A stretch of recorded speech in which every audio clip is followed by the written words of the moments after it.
अमेठी से रुखसत कर देंगे केएल शर्मा, लगता है 100%। स्मृति ईरानी को कैसे देख रहे हैं? स्मृति ईरानी 2.5 लाख से हार रही, कम से कम 2.5 लाख। वो गुफा में बैठ जाती हैं 5 साल और 5 साल के बाद निकलती हैं जब इलेक्शन आता है, जब बिटिया पे अत्याचार हो रहा होता है तो मौन रूप धारण कर लेती हैं। 20 करोड़ लोगों को रोजगार देने की बात करते करते 12 करोड़ लोगों से उन्होंने रोजगार छीन लिया। इस पर स्मृति ईरानी जी कुछ बोलेंगे क्या? सदियों से उन्होंने यही काम किया कि सांप्रदायिकता में लोगों को बांटा जाए, जो भाई का रिश्ता है वो भाई से तोड़ा जाए। मोदी जी मंगलसूत्र की बात करते हैं लेकिन हाथरस की बात नहीं करेंगे। नफरत की राजनीति और सांप्रदायिकता जो देश में फैला रहे हैं, उसके अलावा उनके पास कोई मुद्दा है नहीं। नमस्कार, मैं हयात अब्बास और आप देख रहे हैं 4 PM न्यूज़ नेटवर्क। लोकसभा के चुनाव हैं और ऐसे में रायबरेली अमेठी जिस तरह प्रियंका गांधी दहाड़ रही हैं, राहुल गांधी हैं जहां पर मंच से जाकर लोगों को संबोधित कर रहे हैं, वहीं दूसरी तरफ स्मृति ईरानी हैं जिनकी पोल पट्टी पूरी खुल चुकी है। जिस तरह से उन्होंने जनता से झूठ बोला, अमेठी के लोगों से झूठ बोला, इस तरह उनको ठगा गया है, वो तो खैर आप जानते ही हैं। लाइव अपडेट आपको मिल रही है। फिलहाल लोगों की क्या राय है, क्या कुछ है, क्योंकि जिस तरह स्मृति ईरानी मंच से राहुल गांधी और प्रियंका गांधी को चैलेंज कर रही हैं, जीत की बात कर रही हैं, लोगों के बीच क्या है इसको लेकर कैसे देखते हैं सर? स्मृति ईरानी चैलेंज कर रही हैं। देखिए, चैलेंज आपको भी पता है, वो तो 35 रुपए में पहले कह रही थी, 15 रुपए में शक्कर मिलेगी, 35 रुपए में ये मिलेगा। और उन्होंने जो किया है उसका जनता इस वक्त उन्हें बता रही है। और हमने एक ऐसा कैंडिडेट वहाँ पे दे दिया है कि अब वो समझ में उनके नहीं आ रहा है कि किस तरीके से हम अमेठी में चुनाव लड़ें। वो खाली राहुल जी और प्रियंका जी और उनके दादा परदादा का नाम लेके वो इलेक्शन को माहौल बनाना चाहती हैं, मगर हमने एक आम मतदाता को, आम आदमी को वहाँ से खड़ा कर दिया और वो उन्हें वहाँ से रुखसत करेगा अमेठी से। अमेठी से रुखसत कर देंगे केएल शर्मा, लगता है 100%। स्मृति ईरानी जो कह रही है, स्मृति ईरानी बस वो अपना बस मुंह से फेंकती हैं और कुछ करती नहीं है। वहाँ जाकर देखिए, वहाँ की जनता खुद त्रस्त हो चुकी है। अब आने वाला समय बताएगा आपको।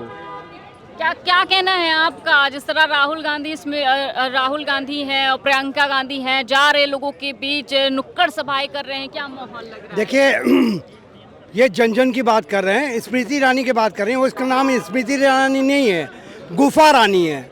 वो गुफा में बैठ जाती हैं 5 साल और 5 साल के बाद निकलती हैं जब इलेक्शन आता है, जब बिटिया पे अत्याचार हो रहा होता है तो मौन रूप धारण कर लेती हैं। चूड़ी मनमोहन सिंह को बेचती हैं पर मोदी को नहीं बेचती हैं चूड़ी। तब उनका चूड़ी कहाँ चला जाता है? 13 रुपया की चीनी बेचने वाली बेच रही थी।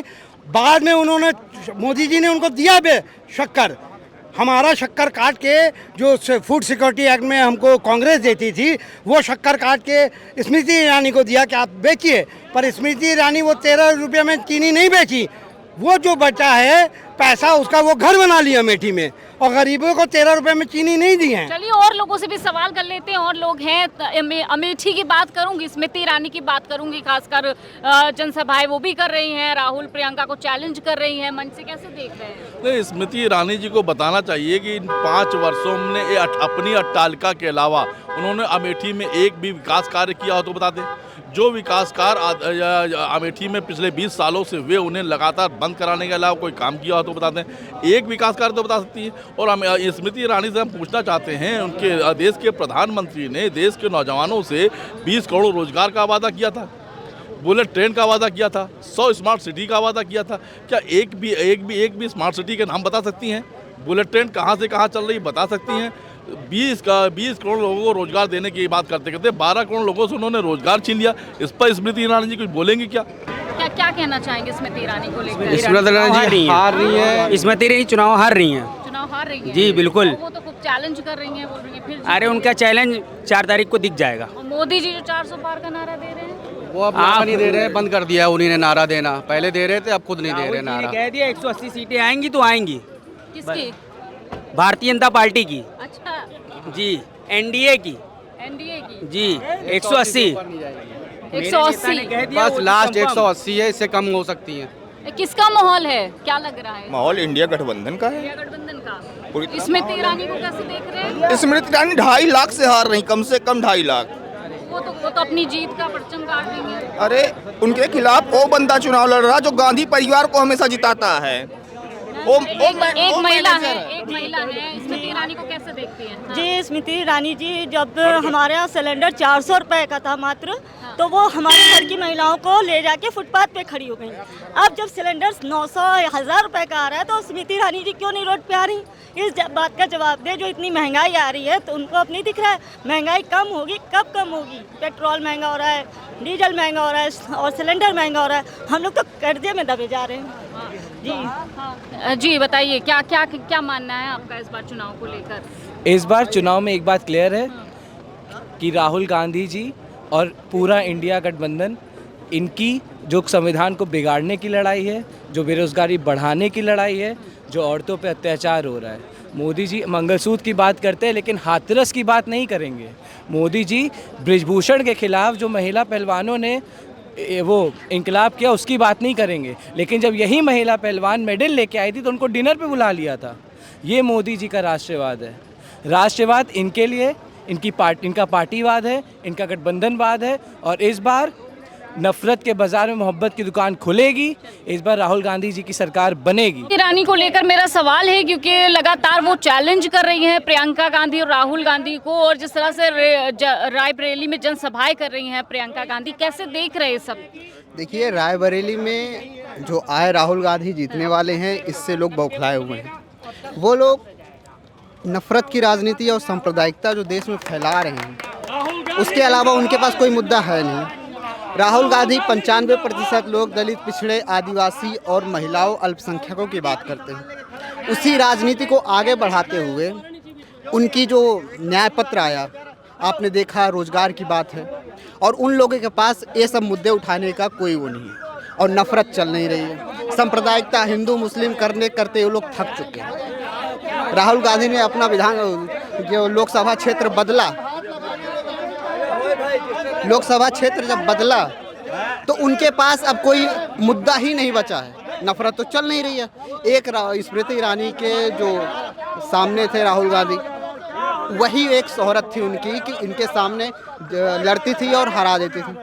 एक ही बार हरा पाई, अब की बार भी वो हारते नहीं, जीतते, लेकिन वो शोहरत भी उनसे छीन ली गई और इस समय भाजपा बौखलाई हुई है। भाजपा वाकई बौखला गई। देखिए, सीधे तौर पर अगर देखा जाए, जैसे आपने कहा कि भाजपा के पास और उनके शीर्ष नेताओं के पास कोई मुद्दे की बात अब बची नहीं है। वो सांप्रदायिकता में लोगों को बांटना चाहते हैं, जो अब तक बांटते चले आ रहे थे।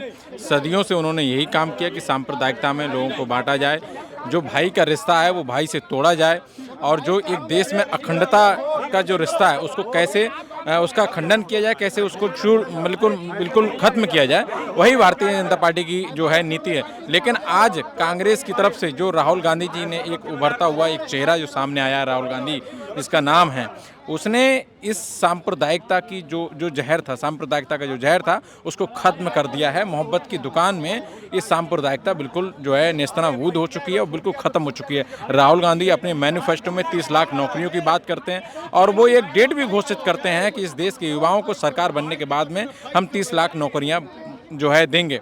तो देश का जो नौजवान है, जो युवा है, जो एक महिला वर्ग है, गरीब वर्ग है, दबा कुचला हर वर्ग जो है इसमें गठबंधन को सपोर्ट कर रहा है। और ये मेरा ही कहना नहीं है, इस देश की तमाम जनता का कहना है कि वो कांग्रेस की तरफ एक मुंह मोड़ रही है, क्योंकि उसने 10 साल का जो पिछला कार्यकाल मोदी जी का देखा, एक सांप्रदायिकता का भरा हुआ, जहर से भरा हुआ एक माहौल देखा है, तो वो माहौल को अब पसंद नहीं कर रही है। बिल्कुल, राहुल गांधी ने जैसे कहा कि वो 90% लोगों को इंसाफ देना चाहते हैं, दिलाना चाहते हैं, सबकी हकदारी देंगे, सबको इंसाफ मिलेगा। देखिए, सीधी तौर पे राहुल गांधी का सीधा हमला उन लोगों से है जो एक पूंजीपति वर्ग है, जो एलीट वर्ग है, जो कहा जाए 90% का जो हिस्सा है वो केवल 5 या 10% मार कर बैठे हैं। मतलब जनता भी ये मानती कि ओबीसी के साथ जो है नहीं, वो गरीब सवर्ण की भी बात कर रहे हैं।